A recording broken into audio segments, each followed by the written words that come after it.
And we're proud to host Rosana Ardila from Mozilla. She is the Open Innovation Manager, and she's going to speak about that. So please welcome Rosana Ardila with Decentralizing Design for Inclusion.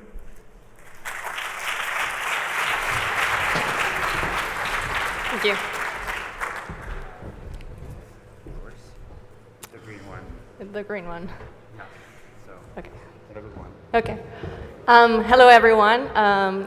Thank you so much for giving me your time just before lunch. As I said, I'm from Mozilla, and the two main things that I'm going to talk about today are open innovation at Mozilla and why it is important for us. And then I want to talk about a little experiment that we ran earlier this year, and a couple of things that we learned about that design process.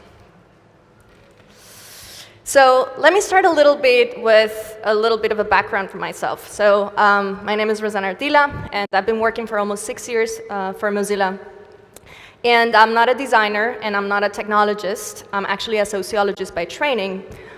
But I was really fascinated with open source software because it was actually software that gave a lot of people the opportunity to not only use the software for free, but also to change it, right? And so open source was really empowering for a lot of people and was bringing that technology to everyone. And it allowed a lot of innovation. And so when I started to think about it, I was like, why is this thing for free? And I got really interested. So I've spent the last 10 years of my life really immersed in the open source communities. And what I think is really interesting is that in the time since I started, right? Like you had emails and it was like the web 2.0, but like, please take out your phone. I'm sure you have it like right there. And if you look at your phone right now and think for a moment, how many interactions with people, your work, your family, your friends, how many have you done today? Just today, just try to think about it. How many human relations are nowadays facilitated by phones? And so when I think about it, I think that technology is just permeating society in a way that we just have not seen before. And it's really hard to catch up with it, right? There's things that are changing, new products all of the time, and then you have all of these products that are built for scale, that are built for everyone. And so what I think is that it is important to actually think about how can we, when we think about this technology that scales for all of these people, how can we make it more inclusive and how can we make it more user-centric? And so that's a little bit the perspective that I'm having. And so as I said, I'm going to talk about open innovation at Mozilla, the way that we approach innovation, which is a little bit different than other organizations, although open innovation is becoming a little bit more of a thing. And then I want to talk about this experiment that I was referring to. So first of all, let's talk about Mozilla. Mozilla started, when a bunch of, technologists, designers, developers got together, and they said, okay, Microsoft has this browser, and the only thing that they care about is making money. They don't care about the user. They don't care about the internet and the opportunities that it brings to people. So why don't we all get together, and we work with a bunch of communities all around the world, and we make this happen. And the thing with Mozilla, which is a little bit different than other open source projects, was that the user was always at the center. So we wanted to build like a really great user experience. And I think that that's one of the reasons why the product went so well at the beginning. So we have this eclectic group of people designing things with us. And it actually served us very well. And I want to actually point to one example. We actually have a community stand here, and Carlo, who he mentioned he was a Mozilla representative for a while. He was just part of the community. No one told him to do anything, and he decided to project the Firefox logo into the Coliseum here in Rome. And it was one of the biggest, marketing campaigns that we had. And it just came from, someone who was part of the community, right? We weren't asking for it, but it just came. And so this has been the way that we have been successful, just by empowering people and letting them do the things for us. So that's what's Mozilla. We think that our model is very different from the models of other people. So in other organizations, you have closed innovation, and you get beautiful products, where the user experience is perfect, right? And we think that it's a great way to do things, but we think that actually there's a different way, and there's actually a better way to do things, and that's when we talk about open innovation, right? And so, as I said, we have the community, and we actually came to a lot of innovations through working with the community. So the tabs, or blocking the pop-ups, all of the extensions that you see on the browser, those are things that came from the community. So we weren't the ones on the driver's seat. And I think that probably, or for most of the designers that I've worked with, this is very uncomfortable. It's like, I am not controlling everything that is happening. I don't like this, right?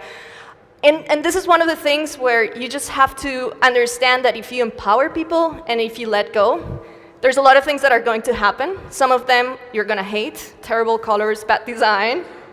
But there's also things that are just going to amaze you. And so that's how we do it, right? We want to be able to get everyone to work in all of the different directions and actually get to something that we think is innovative and is actually serving many more people.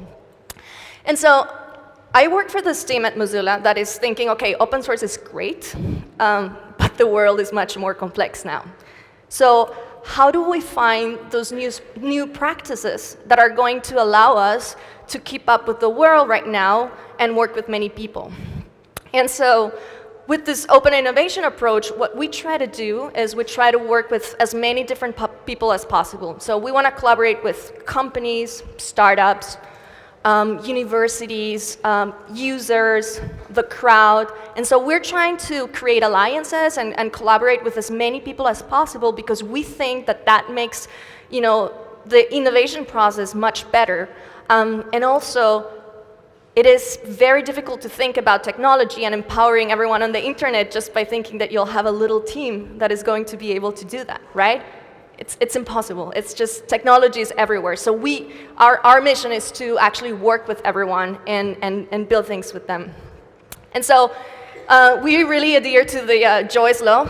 No matter who you are, most of the smartest people work for someone else. And that's what we think. It doesn't matter who you are. There's someone who's much smarter working for someone else. And instead of competing, we have the luxury, because Mozilla is a nonprofit organization, to actually put the user and the common good at the center and not the profit. And so for us, it's a little bit easier than for a lot of people to go out and work with the smartest people that are outside of our organization, but it is actually possible for everyone. And so that's the way that we think that we can actually change things and innovate and solve the type of problems that we have today. So let me talk a little bit about how we do this before I get into the specific experiment that I want to talk about today. And this is one of my favorite projects right now at Mozilla, and it's called Common Voice. So if you think about voice is becoming the new interface, right? Everyone knows it. You have Siri, you have Alexa, Cortana, the Google Assistant. Now cars will talk to you. I think your washing machine will soon, say hello. And the thing with that is really exciting. So, for example, we run this research in India with rural women, and there's a lot of people who, they don't want to touch the screen. Some of them don't even know how to read or write. And so having a voice interface is actually really empowering. And so it's a fascinating world to think about how the interactions with voice are going to change your experience with technology.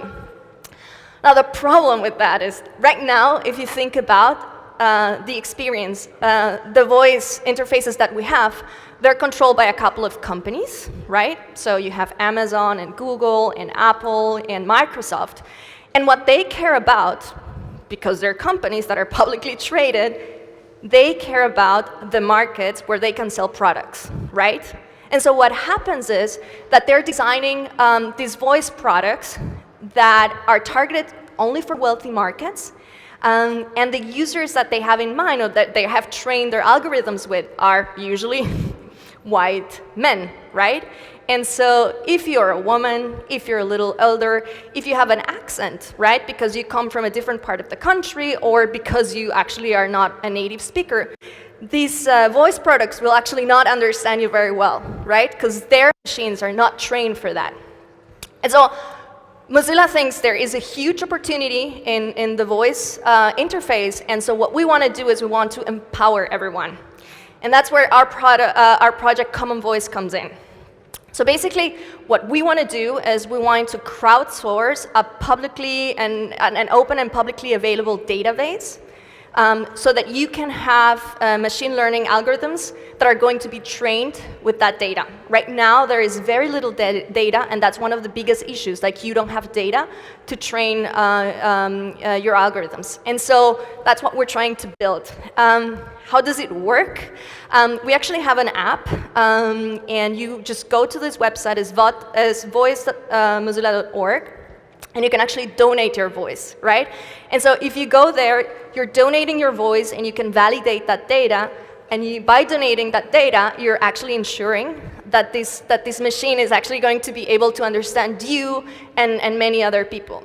And the beautiful thing with this is that, as many things that we build at Mozilla, we might have one that is for English, but if you decide tomorrow that Italian should be the next language, you just can take, that product, because it's open source, and you can just start building, your database on top of it. And we try to make it as, flexible as possible. So if you want to gamify it in a different way, if you want to, we have an API so that you can connect it to different data sources. And so this is one of the things that we're trying to do.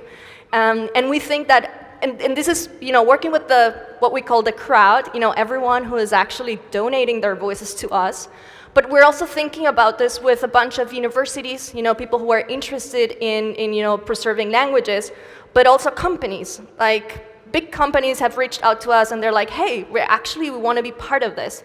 And so this is a project where you can see that, you put something out there, and you actually invite people to collaborate, and then you drive innovation forward with a lot of people together instead of doing it in a closed way. So that's why I wanted to talk about this project, because it's really one of my favorite projects, and you can definitely donate your voice if you feel like motivated after this talk on the website. And so just to come back, my team has been tasked to rethink a little bit how Mozilla innovates with others, and how we're open by design.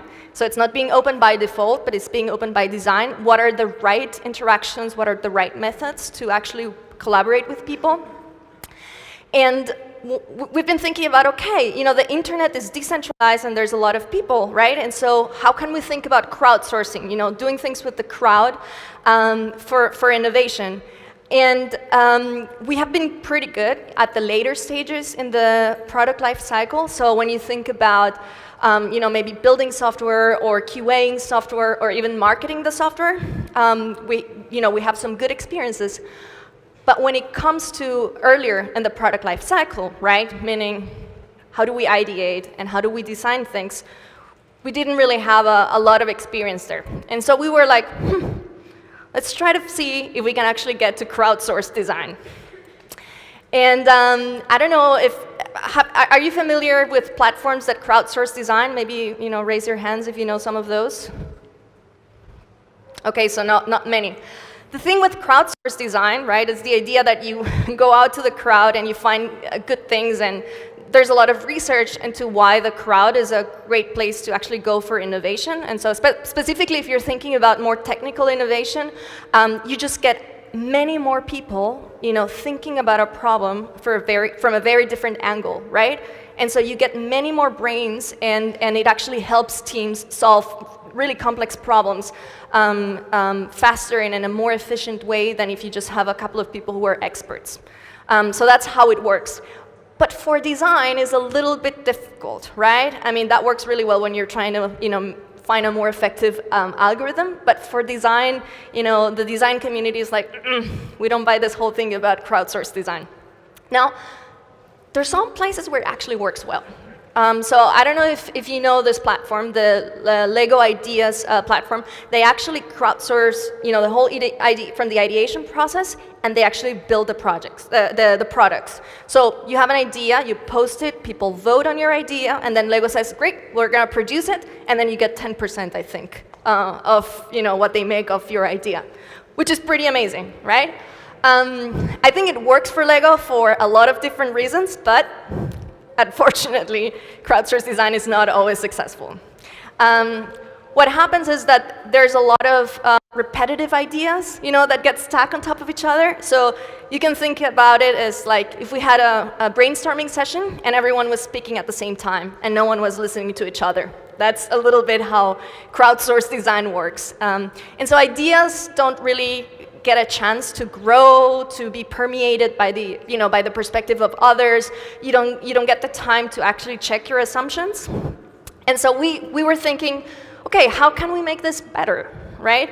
How can we actually, tap into our key audience, which is the people of the internet, the crowd, and actually design something that is a little bit better? And there's a couple of interesting approaches. So for example, OpenIDEO has their challenges, and what they do is they walk people through through the phases of the design process, and so that's one way to do it. But we think that wasn't enough, and so we wanted to try something new. And this is how we came to our idea of doing a decentralized design sprint. And again, we were thinking about it, and we were like, okay, so can we design things with random strangers from the internet? And can we make it inclusive? And can we make it user-centric? And this is where we go back to our mission. I'm just going to read it because I think it's actually really nice to read the Mozilla's mission.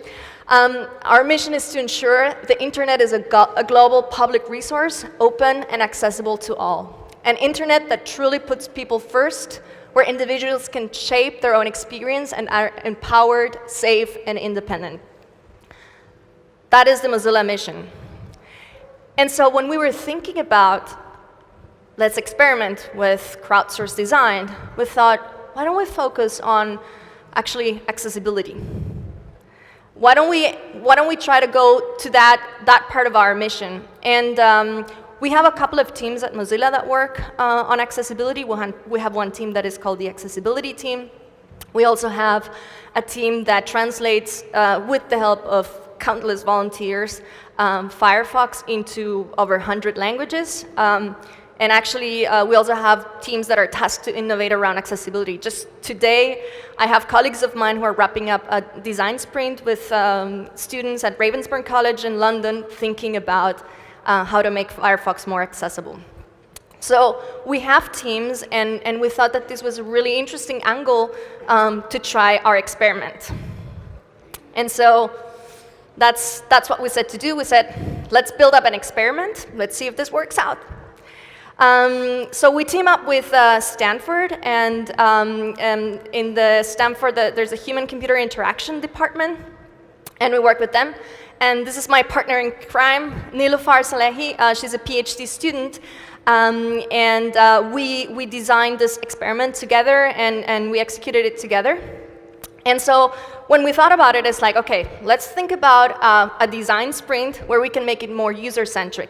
And so what we focused on is like, can we actually recruit people who have a need, right? So instead of talking about their needs, can we actually bring into the design sprint people who are experiencing a need around accessibility, right? And are going to have the necessary empathy for the design process and are going to be able to influence others based on their experience and not on just the assumptions. And also, we wanted to see if we could actually have people who were intrinsically motivated. One of the things with a lot of this crowdsourced design that happens online is that it's incentivized because it's a challenge. And so we thought long about it. It's like, should we offer incentives? And we actually thought that it was best to try to see if we could get people who were there because they wanted to design for accessibility and because they were really interested in the process. We also wanted to make it inclusive, and this is where the design of the experiment gets interesting because we actually wanted to make it available to people that actually can't live, maybe they live in a little rural town, and they're never able to actually attend a design sprint that is in a city, where, there's a lot of cool people. Or people who have mobility issues, or people who are, very shy, or people who have communication issues and that they can actually communicate through the computer. So we wanted to see if we could attract people that usually wouldn't come to a design sprint. We got a little nervous just 1 week before. We were like, are we going to be able to even recruit enough people to see if this works? Are we going to get people who actually have an accessibility need, or who are motivated? And we actually had a plan B because we thought this is not going to work out. But we went with it, and we try to focus when we send out all of the materials about what we wanted to do. We try to focus on having this to be inclusive design, and we reach out to people over social media, and this is one of the things that we emphasize. We wanted to design for everyone, and we talked about the electronic curb effect, which I think Carlo referenced today, right? It's like you design for accessibility, but then that design actually ends up helping a lot of people. So it's not only for people with the specific need.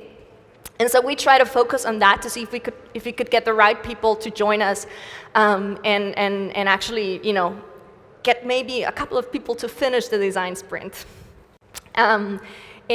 Fortunately, we had a lot of, like a very positive response, in particular from the accessibility community. It was like really great. This was our design brief. How might we make browsing the web with Firefox more accessible?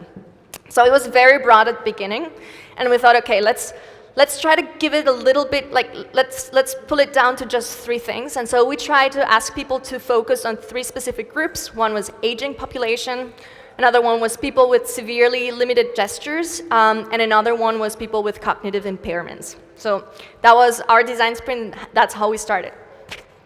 Now, let me talk a little bit about the approach that we follow, and this is the Hive approach, and this is designed by the Stanford team. And basically, what their approach is that usually in the design sprint, right, like the problem online is that you have the ideas that don't really that don't influence each other, and so they say, what if we rotate the people, right? So if we bring one person to a different group, that person is going to be able to bring new perspectives, to challenge some assumptions, right? And so you're going to have a little bit more of an effective design process. And so this looks complicated, but it isn't that complicated. So basically, the Hive model is an algorithm that is trying to optimize for 2 things. One is what they're calling tie strength, which just means like, do you get along with your team? Like, is there psychological safety? Can you express your opinions? And the other one is the network efficiency, which just means, can we rotate as many people as possible so that we get a lot of ideas cross-pollinating each other? And so their algorithm tries to put, in the middle so that you still have teams that gel together, where people feel safe, where they want to work together, but at the same time you rotate the members so that you actually are getting ideas, going around and influencing each other. And so that's what the Hive approach is. Let me talk a little bit about the sprint. So the way that we ran the sprint was we had 5 days, and we only asked for 1 hour a day, right? And it ran from August 28th to September 1st. We had 23 groups, and each group had a facilitator. And the facilitators were recruited just as everyone over social media. But we actually incentivized the facilitators, so we gave them a small Amazon gift card. And for the facilitators, we actually tried to get people who were themselves, who had any, an accessibility need, because we wanted that the person that is actually getting the group together and driving everything actually understands what this is about. As I said, we recruited people over social media, so we were really surprised by the very positive response we got from the accessibility community. And As for how the teams worked, we assembled the teams based on the time zones. So we had people from all around the world, and so we have to figure out, who's in whose time zone, and then we told them to self-organize the meeting times. And then we distributed instructions over Slack. Everything happened over Slack, which is the interesting piece. A little bit about the design process that we followed. This is based on Stanford's D-School design process, and so we had for each design, so it was 1 day for each one of the design phases, and these were the ones that we had: inspire, define, ideate, prototype, and test. So we try to get the participants to go through all of these different phases, and we had materials that were explaining what to do and were guiding the actions on each one of those days. And so this is how it looked like. Everything happened on Slack, and that was like an interesting experience. People were really engaged, and there was a general channel where people were sharing a lot of their experiences.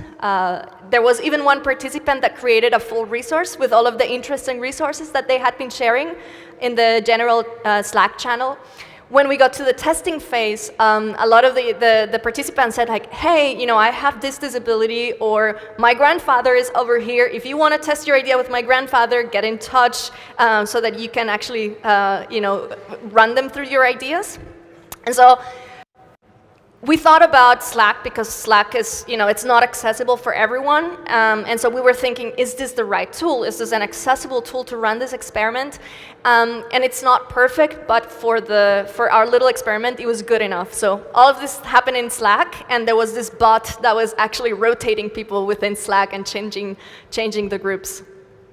Now let's talk a little bit about the results. And this is the participation. We were able to recruit 113 participants. We had 1 week. So from the moment we said we're doing this until the moment the design sprint started, we had 1 week. And we didn't know quite well what to expect. I thought, if we get 20 people, then this is good. But we were actually surprised. We got 113 participants, and 98 completed the design sprint. So that's an 85% completion rate.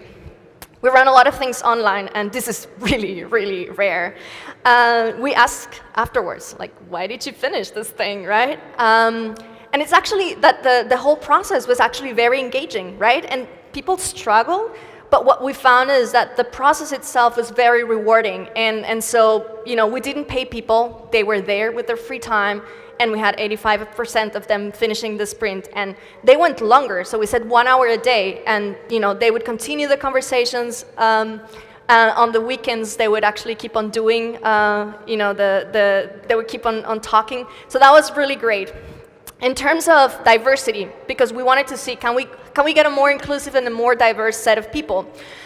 We're quite surprised because at Mozilla, usually it's not 53% of women in the room. It's more like a ton of men. And so this was actually very encouraging. We were like, okay, so maybe this is a different way to bring in more women into our design process. We had a good, representation of different people, from different ages. We were happy about, having a couple of people who were above 55 because we wanted to get also their perspective. So that was interesting. And a little bit about the backgrounds. So we actually had 42% people who said that they had accessibility needs, and we open it up to say, I have accessibility needs, or I care for someone who has them, right? Because you also know if you're caring for someone. We were able to attract people with design experience and also with coding experience. So we think we had a pretty interesting mix of people, working together. In terms of the distribution, we were really able to do it global and decentralized. So we really had participants from all around the world. We had a big focus on North America, but as you can see, Asia, Africa, Europe, we have people from everywhere. And that was kind of like a very interesting perspective to see them all come together online to think about this.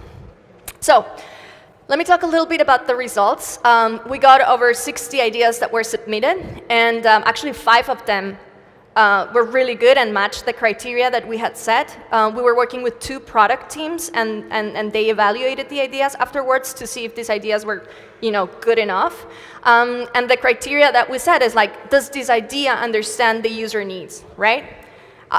Is this idea demonstrated the empathy? Is this unique?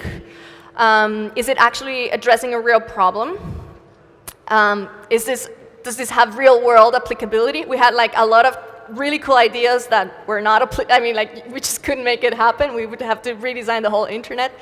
And then also we were thinking about, does this have applicability beyond accessibility, right? Like, can this go more towards, being more inclusive? And so we had those ideas. Very quickly, this is just one of the ideas, and this is one of my favorite ones, and that's actually the storyboard from the actual idea, and this is called verbose mode, and it's for like an elderly person, and so basically the browser would talk to the person, hey, it's slow because there's a lot of really crappy ads in the background, and this site is not secure, please don't give your bank details, and that sort of thing, right? The things that people who don't really know a lot about technology, they don't know and they get frustrated. So we wanted to have a little voice that is actually telling people what is going on and taking away the pain. The interesting thing is that we know from user research that there's a lot of normal users, right, for whom this would be really interesting. And so this is where we think that if you design for inclusion, you're actually making it better for everyone else. So this was one of the ideas that we thought was really good. As with everything, we have to continue iterating. And so I think that these ideas are very early ideas, and we will have to see if we can make them grow so that they can actually land in the product. I want to go briefly to the lessons that we learned here. We think that crowdsourced design can be collaborative. So you don't have to have individuals just stacking ideas on top of each other, but you can actually make people collaborate. So I think that that's like our main takeaway from this. In terms of how we designed the experience, the guiding materials and the onboarding experience definitely need to get better. We also think that the sprint duration is just 1 hour a day, so in total 5 hours. You don't get enough time to get to really fully fledged concepts, so something to think about. We need more iteration. And the membership rotation is still challenging. And so, for example, people were like, oh, but I really like this person. Don't take them away from me. And others were like, this new person they haven't read all of our materials. They're not really onboarded. So there's still something there to be worked on. And one of the things is that right now we have a bot that makes the decision. You move there, you move there. And so actually we were thinking, well, why don't we make the process of designing when members rotate actually more inclusive, right? And so I think those were like the main lessons from our little sprint. So what's next? For our process, we're thinking, okay, should we actually iterate more on the design process itself? Should we iterate more on the ideas that we got from the design sprint? Or should we actually go out to the accessibility community and actually iterate with them on both on the ideas and the process? And so right now, Nilüfer and I, we are working through what are, the next steps for our crowdsourced design. If you happen to have ideas, please come to me. We haven't figured this out, and we would love to hear if you have ideas on, how to continue this process. So my main takeaways, or like the things that I would love to give you, and again, I'm not a designer, and I come from an organization that actually tries to empower people. So I think that it is possible to decentralize the design process. You don't need to have everyone in one room. You don't need to only be ideating with people who are professional designers, right? You can actually put it out there. You can decentralize it, and you can be more inclusive. You can get many more perspectives, and you can understand better the user's needs. But it will definitely require a lot more effort, but we actually think that it is really worth it. And so thinking about when you're designing, is there a way for you to decentralize that process? Do you have to be the gatekeeper, or can you open it up and actually get better ideas by decentralizing it? And then what we think is that you actually have to collaborate with people, and you have to empower people. And we think that that's the best way to get to, innovation, to better ideas, to make things better. And if you take one thing, I think that, as I mentioned before, I think that the world is getting very complex and technology is advancing very quickly. And I think that we have a lot of global challenges, right? And those are big challenges. Take, for example, global warming. That's not something that one team of designers is going to solve, right? There's big challenges, and those big challenges require actual open innovation. So you have to get as many perspectives as possible. You have to get as many people in the room to actually solve the challenge. And what I think it's important is that, as I mentioned before with the phone, this is not just about designing products, from my perspective. This is not about getting the next app and, making users happy, right? I think this is about human interactions. The way that technology and the internet is changing our world, it's not about just the product. And so I think that as designers, when you think about these things and how can you use the things that you know how to do, it's thinking about that we're not just designing some products, we're actually designing our societies, right? And every time that you're making a design decision, you're actually influencing many other things. And so what I would love to give to you is, like, when you're designing, think about that this is not only going to be a product, but technology is really changing society in a way that we haven't thought before. That would be from my side. Thank you so much for your time.